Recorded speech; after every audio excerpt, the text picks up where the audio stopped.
Bonjour à tous, j'espère que vous allez bien. C'est Robin Bayeul, trader professionnel et cofondateur des sites analyste.com et traderbitcoin.com qu'on a réunis maintenant sous une seule et même entité qu'on a appelée le tradingpourtous.com. D'ailleurs, je vous invite à aller jeter un œil à notre nouveau site. Vous verrez un petit peu qui nous sommes et puis un peu tout ça, notre activité. Donc le tradingpourtous.com, allez voir le site, ça vous permettra de nous donner votre avis tout simplement. On va faire cette vidéo pour faire un point marché, parce que ça fait un moment que j'ai pas fait un gros point marché sur le forex, les indices, les matières premières, les cryptos, les actions. Donc un peu finalement le spectre complet de ce que je travaille au quotidien avec nos étudiants. Vous savez que tous les matins, je trade en réel devant vous, en direct, et on prend des positions ensemble avec le trading live. Ça, c'est vraiment génial. On va commencer tout de suite par un superbe trade qu'on vient de fermer. Donc, vous voyez, vous avez l'ordre de passage ici, tout en bas.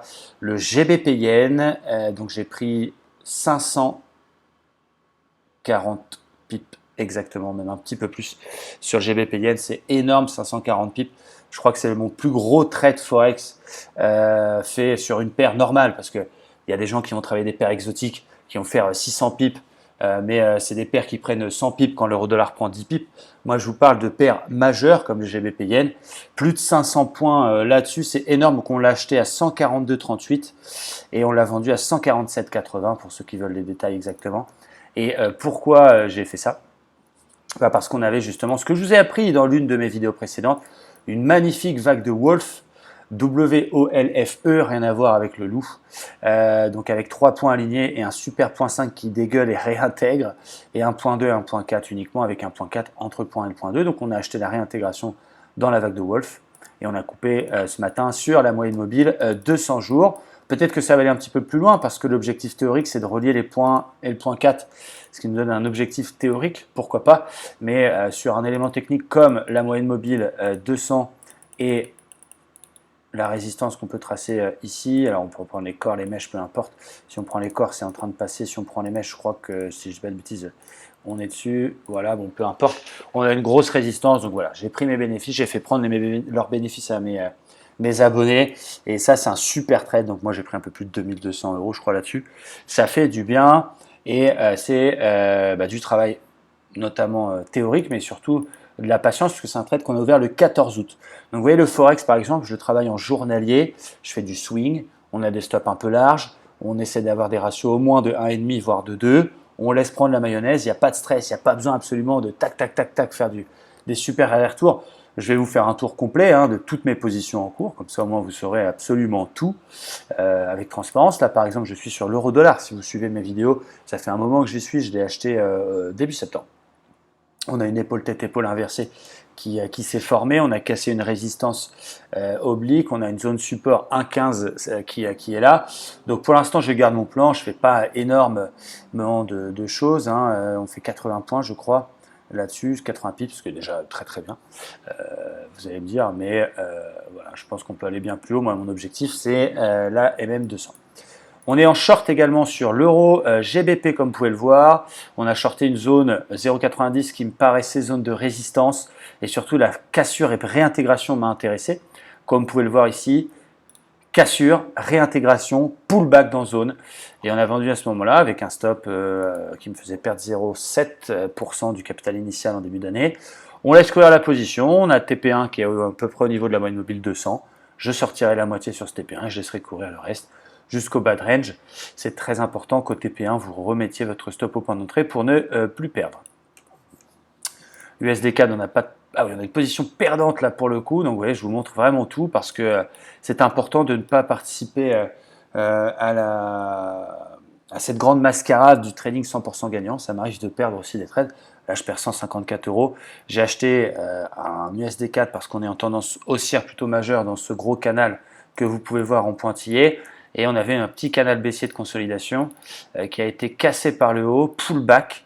Donc je l'ai acheté sur le pullback. On peut voir l'ordre qui a été passé pile poil avec un stop sous le précédent plus bas. Pour l'instant, c'est un plan qui ne fonctionne pas. Et ça fait partie du trading. Encore une fois, je ne gagne pas tous mes trades. On peut le voir sur mes résultats, par exemple du mois dernier. Le mois dernier, vous voyez, j'ai fait 23 000 € de gains, mais j'ai pas eu besoin de gagner tous mes trades j'ai gagné 84% de mes trades, donc j'ai quand même perdu 16%. Si on regarde le trimestre dernier, j'ai gagné que 70% de mes trades, et le trimestre en cours, j'ai gagné que 70% de mes trades. Donc les chiffres sont toujours un petit peu les mêmes, mais je sais que je perds 3 fois sur 10, donc là, bon, bah, je vais peut-être perdre. Mais en tout cas, je vais tenir mon plan jusqu'au bout, comme sur l'USD Yen, qui est repassé positif. On fait 98 pips, quasiment 100 pips là-dessus. On a acheté l'USD Yen sur cassure de correction technique, on avait vu ça en 1 heure. Vous l'avez déjà vu dans une précédente vidéo, tendance majeure haussière. On avait un stop sous le précédent plus bas, et sous la même 200, et regardez, on est venu presque toucher notre stop, on a tenu notre plan quand même, on s'est dit on a un plan, on le garde, et puis finalement c'est remonté, puis là on est en gain. Donc c'est pour ça que je tiens toujours mes plans à partir du moment où j'ai décidé d'une perte, j'ai calculé une taille de position et que je sais que j'ai placé mon plan correctement, je n'ai aucune raison de sortir. Ça c'est une erreur que beaucoup font, ils achètent quelque chose ou ils vendent quelque chose, ça part bien, ça commence à se retourner, on a peur de redonner nos gains au marché, on coupe tout, et puis finalement soit on a raison, mais du coup on est content, mais on a fait quand même des conneries, soit on a tort parce que ça repart, ce qui est souvent le cas, on est frustré, on re-rentre, on fait un peu n'importe quoi.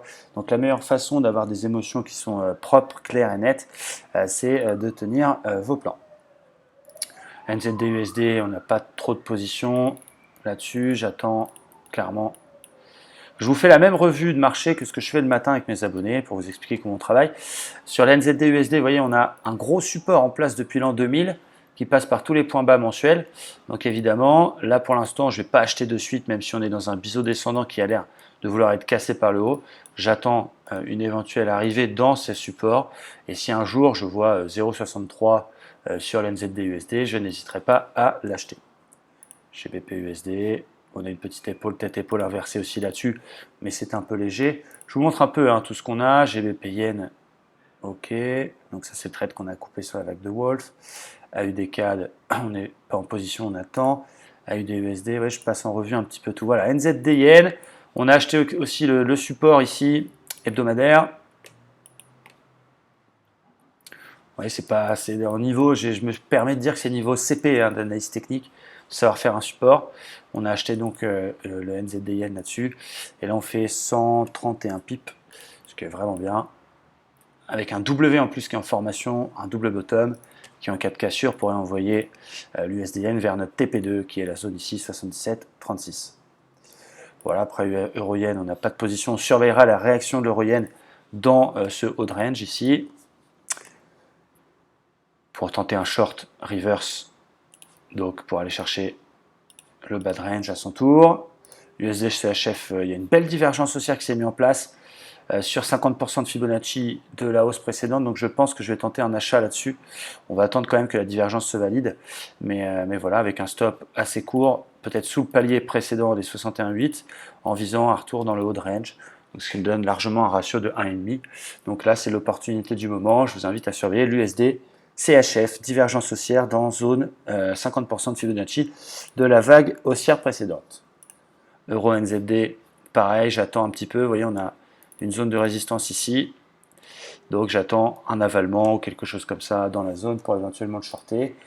GBP-USD, on a voulu shorter le haut ici. Je ne l'ai pas pris parce que ça s'est fait un peu vite. Dommage, parce que ça a l'air de fonctionner ce plan. Vous voyez, là, c'était assez facile de deviner cette zone de résistance. Ça bloque dedans. On peut imaginer un retour sur le support oblique qu'on a hebdomadaire ici. Je le trace assez rapidement, mais vous voyez, on est dans une sorte de canal haussier, donc on short le haut du canal, même s'il y a plus de probabilité d'acheter un bas de canal haussier que l'inverse. Je pense que c'est un trade que je prendrai. On a aussi deux, trois, par exemple, on peut parler du pétrole, sur lequel on a également un plan. On n'a pas de trade encore. On a un pétrole qui est en tendance plutôt haussière, qui a l'air de caler un petit peu ici. Moi, je surveillerai la zone du plus haut annuel, ici autour des 72,20, 72,30, pour essayer de tenter un correctif si on a un signal de retournement. Et j'achèterai le support à chaque fois qu'on va sur ce support qui est quand même en place depuis un bail, depuis février 2018. On peut parler du DAX assez rapidement. On a un DAX en hebdomadaire, vous le connaissez toujours avec cette épaule, tête-épaule et cette ligne de coup autour des 11 840, 850 ici qui tient parfaitement, qui fait parfaitement office de support. Donc on est dans une phase de rebond technique puisqu'à mon sens, en journalier, Sur le DAX, la tendance est toujours légèrement baissière puisqu'on a des points hauts et des points bas pour l'instant qui sont quasiment tous de plus en plus bas. Donc théorie de dos, tant qu'on sera sous cette résistance oblique plus moyen terme ou celle-ci plus court terme, on sera plutôt baissier. Donc moi je tenterai certainement un short sur 12 250 et si ça passe malheureusement, je tenterai un short aussi sur 12 380, 12 400. Voilà, ça c'est à savoir. On est quand même dans une belle zone, c'est pour ça que j'en ai pris un aussi maintenant. Ouais, je suis totalement transparent avec vous. On a une belle zone de polarité, ancien support qui devient résistance. Et on l'a pris, on est en légère perte sur le DAX. Mini DAX, voilà. Ouais, je perds 30 points, c'est pas grand chose, hein. J'ai un stop de protection. Un petit peu plus que mes 1% puisque j'ai 190 000 euros de capital depuis. Je suis parti à 100 000 en début d'année, là je suis un peu plus de 190 000 puisque j'ai gagné exactement cette année, je vous montre, 91 688 euros. Donc je peux me permettre sur certains trades de prendre un peu plus. Donc on l'a shorté hier dans la zone 12 160. On est en petite perte. Ça arrive aussi, hein, encore une fois. Il ne faut pas se le cacher, il ne faut pas se mentir à soi-même. Faire croire qu'on gagne tous ces trades sur les réseaux pour ensuite ne pas savoir faire quand on est en perte latente, c'est ridicule. Et puis vous savez, je ne peux pas me permettre de raconter n'importe quoi aujourd'hui. Et félicitations à vous. D'ailleurs, je vous remercie. On a dépassé la barre des 4000 abonnés sur YouTube. Merci à tous. Si je raconte sur YouTube à plus de 4000 abonnés que je suis en gain sur le DAX ou que j'ai acheté au plus bas et qu'en fait j'ai envoyé il y a 2 jours un signal de short, croyez-moi que mes centaines de personnes qui nous suivent maintenant chaque matin et qui reçoivent nos SMS vont commencer à gueuler et donc vont peut-être pas se réabonner, vont peut-être me envoyer des messages. Donc moi je ne peux pas me permettre de raconter des conneries parce que voilà, on a aujourd'hui des centaines de personnes qui nous suivent et donc voilà, qui sont très attentives à ce que je fais en vidéo et c'est normal. Donc on est en short, on l'assume. On a shorté la zone ici, peut-être un peu tôt. Je vous avoue que j'ai peut-être pris ça un petit peu tôt. 12 160. Voilà, je vais peut-être perdre ce trade. C'est le jeu. Mais en attendant, je garde mon plan et je reste plutôt sur un biais. On est sur un rebond technique. Quand on regarde le flux en 1 heure, effectivement, on est aussi en 1 heure à court terme. On fait des plus hauts de plus en plus haut. Donc on est dans un rebond technique. Ça, c'est indéniable. On a d'ailleurs un petit gap à combler ici autour des 12 200. Donc voilà, ça y est, c'est comblé depuis ce matin à même pas, regardez, à 2 points près. Donc je pense qu'il va aller le combler. Mais bon, voilà, j'ai mon stop de protection. On est sur un niveau Fibonacci peut-être intéressant qui va aller chercher les 50%. Gap comblé, bon voilà, on est peut-être sur un niveau important. Donc si vous n'êtes pas en position vous, sur le DAX, je pense que vous devez surveiller la zone 12 200, 12 220.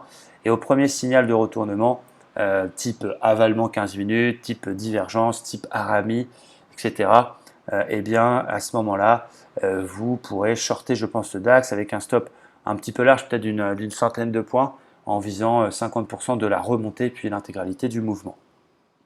J'espère que c'est clair pour vous sur le DAX. On va parler rapidement du Bitcoin pour terminer. Voilà, le Bitcoin donc en journalier, toujours bloqué dans son triangle descendant. Un triangle descendant, hein, c'est la figure que vous avez ici entre un support autour des 5820 et une résistance. Alors il y a beaucoup de choses. Est-ce que la résistance, on la fait partir d'ici? Est-ce qu'on la fait partir de là? Du coup, si on la fait partir de là, on n'a pas le droit de couper des bougies hein, quand on trace des supports, des résistances. Des mèches, on peut, mais du coup, vous voyez ici, ça correspond à que dalle. Donc l'idée, c'est que vous essayez de trouver 3 points de contact cohérents, sans couper des bougies, que vous passiez par les mèches, les corps, peu importe, mais l'idée, c'est de rien couper. Vous voyez, si on arrive à tracer ça, là, on passe par effectivement une mèche, là, on passe par un corps, et là, du coup, on trouve le 3e point de contact qui valide la solidité du haut du triangle. Sachez qu'un triangle descendant comme ça, vous avez 54% de probabilité de cassure par le bas. C'est une figure de continuation. Donc ce n'est pas 70 ou 80% comme d'autres figures, mais la légère majorité penche par une cassure par le bas. Donc prudence, si ça casse par le bas, il faut reporter la hauteur avant l'entrée du triangle, donc ça nous donne quasi 0 sur le Bitcoin. Maintenant voilà, cette zone ici, 5840, 5900 est extrêmement solide. À plus court terme, on est sur un niveau quand même ici aussi qui a été support début août, qui tient pour le moment. Donc on peut encore finalement se balader, aller chercher le haut du triangle, redescendre sur le bas, aller chercher le haut. Il va bien devoir casser à un moment donné. Moi, ce que j'attends clairement, le vrai signal maintenant, le vrai signal d'achat, c'est théorie de dos, cassure du précédent plus haut et cassure de cette ce fameux haut de triangle, si je puis me permettre. Donc si par exemple le Bitcoin venait dans les prochains jours à casser 7000, puis 340 qui est le précédent plus haut ici, puis donc du coup la moyenne mobile 200, là ce sera un vrai signal d'achat.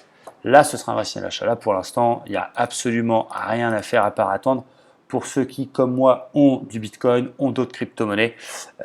Voilà, hier, il y a eu le Ripple qui a pris 15% parce qu'il y a eu un accord visiblement avec la SEC. Tant mieux. Vous dire que c'est le moment de faire les courses. Moi, je reste pro-crypto-monnaie. Et non pas parce que j'ai vu le Bitcoin à 20 000, mais par son fonctionnement, par son état d'esprit, par son utilisation potentielle, par la blockchain. Et il n'y a pas la blockchain, hein, la blockchain en général, et chaque crypto-monnaie a sa propre blockchain, il n'y a pas une seule blockchain. Je lis des trucs, des fois ça me fait rire, mais peu importe. Voilà, tout ça m'a séduit depuis longtemps, donc je reste pro-crypto, mais c'est vrai que là, techniquement parlant, si c'était un actif lambda, je ne ferais rien, et donc je ne vais pas recommander d'achat maintenant sur le Bitcoin. J'ai tenté plusieurs plans, j'en ai tenté l'année dernière qui ont très bien fonctionné. Cette année, c'était un peu moins évident, mais je pense un petit peu comme tout le monde. Voilà, ça fait partie du métier. Dernier point sur le Dow Jones, pour ceux qui traînent un peu les indices américains en daily, à surveiller le gap ici à combler autour des 26 450 et le plus haut historique. Pour l'instant, comme je disais à mes abonnés ce matin, on est dans un biseau ascendant. Il n'y a pas de signaux de retournement en daily sur le Dow Jones. Il faudrait attendre une cassure du biseau par le bas ou même carrément la cassure des 25 830 pour y voir un premier gros signal. Après, c'est vrai que tenter des shorts sur des zones de résistance, moi, c'est sûr que si je le vois continuer à monter, combler son gap et aller chercher le plus haut historique et faire un avalement là-dessus, moi, je tenterai un short là-dessus. Ça, c'est clair et indéniable. Voilà, j'espère que cette revue de marché vous a plu. Je voulais vous montrer quelque chose, espace membre, quelque chose qu'on a fait pour nos membres désormais. Donc si vous rejoignez notre communauté, vous allez avoir un espace complet avec l'ensemble de notre formation disponible. Donc vous avez d'abord l'accès au groupe Telegram, on a différents groupes Telegram de discussion, le plan des membres, etc. Vous avez différents outils, le lexique à connaître évidemment, de la bourse, le mémo des figures qu'on vous a fait, que vous pouvez télécharger en PDF avec toutes les figures à connaître. Vous avez mon application Romain Bayeul pour apprendre le trading en jouant. Vous avez le lien du calendrier économique évidemment avec un listing. Et puis chaque formation, les chandeliers japonais, une vidéo d'1h30 avec un PDF complet est disponible dans l'espace de formation directement. Et on a décidé, suite à la demande, que chaque live du matin va être à partir du mois prochain enregistré et disponible dans l'espace de formation pour nos abonnés. Donc pour ceux qui me disent ouais, j'hésite à vous rejoindre, mais c'est vrai que je travaille le matin, je ne peux pas encore voir tous les lives, bien sachez qu'ils vont bientôt être tous enregistrés et disponibles dans l'espace de formation. D'ailleurs, pour en savoir un peu plus sur nos services, ce que je vous invite à faire, c'est d'aller sur conférence. On a mis en place une conférence exceptionnelle, offerte, dans laquelle je vous explique bien mes stratégies, mon parcours, comment j'ai fait, quel est le plan d'action que vous devez suivre étape par étape pour devenir quelqu'un de rentable sur les marchés financiers.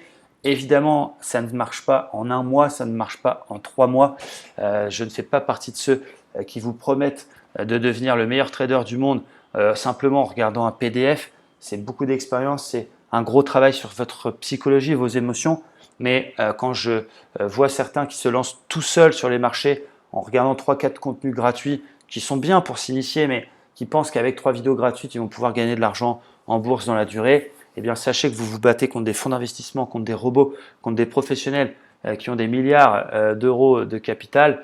Donc le moindre des choses, c'est d'essayer quand même de vous faire former par des professionnels, d'être encadré au quotidien, et c'est ce qu'on propose. Voilà, on me dit souvent ouais, mais si tu es si bon, pourquoi tu vends des formations? Et vous avez raison, poser cette question. Déjà, je vous répondrais que si j'étais mauvais, on me poserait la même chose. Et deuxièmement, pour 3 raisons. La première, c'est pour diversifier mes revenus, parce que le trading, même si je suis très très bon cette année, il n'y a jamais rien de sûr, donc ça permet d'avoir un revenu complémentaire. Il n'y a pas de honte à monétiser son savoir-faire à partir du moment où il est de qualité. Et c'est pour ça que je vous montre mon track record, c'est pour ça que je montre mes positions, c'est pour vous montrer que je suis, à mon sens, légitime pour prétendre à apprendre le trading. Ensuite, la deuxième raison, c'est aussi le fait de pouvoir réanalyser chaque matin les indices, le forex, voilà, transmettre et pouvoir reprendre à zéro quand je vous explique Fibonacci, de réapprendre. Ça me permet moi aussi de me remettre en question et je suis bien meilleur en enseignant que si j'étais tout seul dans mon bureau. Donc c'est pour ça. Et la troisième chose, c'est que j'adore ça. Moi, je viens, vous le savez, d'un milieu plutôt modeste. On m'a tendu la main et transmettre, apprendre, vous recevoir des messages de gens qui me disent merci, ça fait 4 mois que je te suis, ça y est, je suis rentable, ou bravo pour ce trade, ou même des gens qui m'envoient des cœurs carrément. Eh bien, ça fait chaud au cœur et ça compense largement les messages négatifs qu'on peut avoir sur notre page Facebook qui me font largement marrer. Voilà, il en faut pour tout le monde. Et si vous me détestez, si vous me trouvez faux et escroc, c'est souvent sur la page Facebook qu'on met ce genre de commentaires. Eh bien, tant pis pour vous, vous avez un peu une triste mentalité, une sorte de mindset du pauvre et vous n'avancerez, j'imagine, jamais dans la vie et tant pis pour vous. Nous, on continue, en tout cas, ça fait 5 ans qu'on est là et on a des centaines de personnes et plus de 4000 abonnés encore une fois sur la chaîne YouTube, je vous en remercie. Si vous n'êtes pas encore abonné d'ailleurs, cliquez sur « Je m'abonne », comme ça chaque revue de marché qu'on va faire de plus en plus, eh bien, vous sera envoyée dès qu'elle est publiée. Je vous invite à vraiment participer à la conférence, je vous mets le lien dans la vidéo. Regardez un petit peu, ça va vous donner, si vous avez déjà une expérience, eh bien, de quoi vous perfectionner. Sinon, si vous débutez le trading, ça va vous permettre de commencer sur le bon chemin. Et puis, je vous souhaite à tous une excellente seconde partie de séance. Il est 12h39. Moi, je vous dis à très vite et soyez prudents surtout sur les marchés. À bientôt les amis.